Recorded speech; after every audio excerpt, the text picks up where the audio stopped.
Hello, good morning friends. हम अपने local laws act की सीरीज़ को कंटिन्यू करते हुए इसमें urban planning and development act 1973 को शुरू करते हैं। इससे पहले हमने UP consolidation of holdings act complete कर लिया है। तो अब इस एक्ट को डील करेंगे। तो सबसे पहले हम शुरू करेंगे अपना एक नया क्वेश्चन कि what is the objective of this act. क्यों इस एक्ट को लाया गया था, इसके पीछे का ऑब्जेक्ट क्या था and why it is enacted. क्यों ये बनाया गया, क्या पर्पस था, क्या उद्देश्य था, किस वजह से इस एक्ट को लाने की ज़रूरत पड़ गई।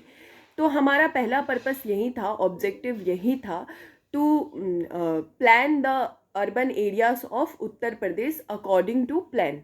डेवलप करना, urban areas of Uttar Pradesh को विकास करना प्लान के अकॉर्डिंग।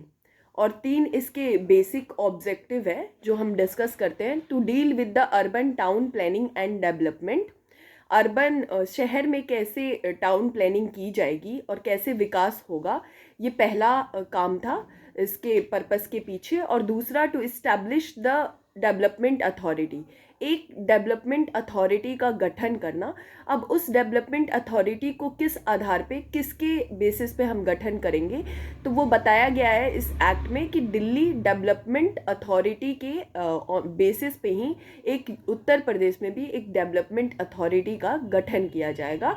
और तीसरा, to expedite the urban planning and development in the state में अर्बन शहरी जो विकास है और नियोजन के कामों में तेज़ी लाना ही इस एक्ट का उद्देश्य था।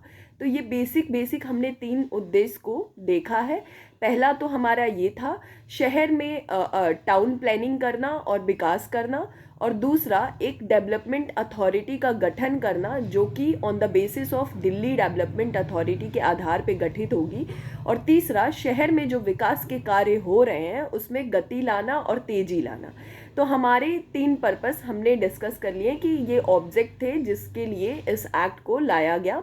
अब इसमें हम पढ़ेंगे कि डेवलपमेंट क्या होता है, डेवलपमेंट एरियाज़ क्या होते हैं और डेवलपमेंट फीस क्या होती है।